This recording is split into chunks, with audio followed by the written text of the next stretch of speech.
Palagi bang may tirang tinapay sa inyo kung hindi tasty o kaya naman ay pandesal? Try mo kaya itong gawin, siguradong magugustuhan niyo ito. Siyempre, ang pangunahing sangkap natin dyan ay ang tasty. Meron pa akong condensed milk, lalagyan natin ito ng keso, Milo, at gatas. Nakalimutan ko na lang ilagay yung powder milk o bidyuhan. Una nga muna natin gagawin dito yung papalaman sa tinapay. Pagsasama-samahin ko muna yung 2 sachet ng Milo, saka yung powder milk. Saka ko naman ito lalagyan ng condensed milk. Tantiameter nga pala yung paglalagay nito. Yung itsura kasi niya ay kailangan ay maging sticky siya, yung parang magiging palaman.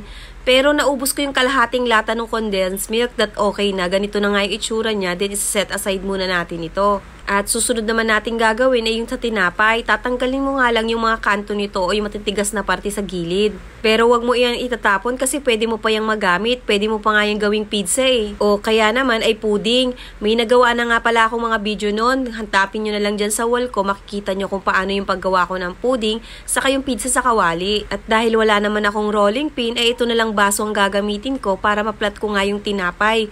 Ganito nga yung magiging itsura niya. Pag okay na nga yung mga tinapay, is-set aside din natin yan.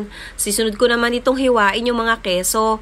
Pampabalanse nga pala ng lasa yung keso para sa tamis at may konting alat. If ever naman na wala kang keso ay okay lang din naman. Nahiwa ko na nga yung mga keso at okay na rin yung spread natin. Kaya sisimulan ko na nga palamanan itong tinapay. Then lalagyan ko lang ito ng keso, saka ko naman ito bibilugin o irorelyuhin gamit lang yung aking mga kamay.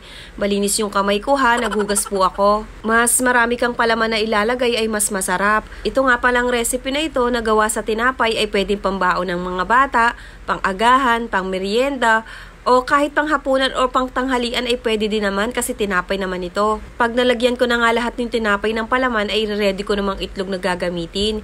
Hindi nga pala ako gagamit dito ng breadcrumbs pero kung gusto mo ay pwede rin naman.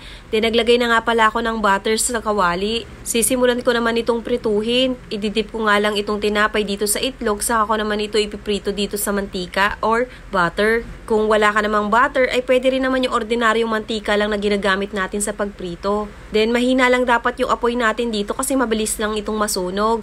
Paikot-ikuti mo lang para maging pantay yung pagkakaluto niya. At dahil naubusan na nga ako ng tissue ay wala na akong nagamit para matanggal yung excess oil niya. Pero okay lang naman kasi butter naman yung ginamit ko sa pagprito nito.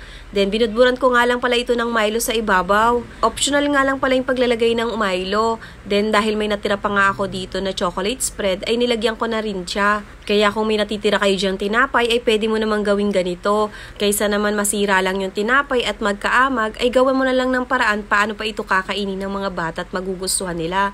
Yun lang, sa susunod ulit!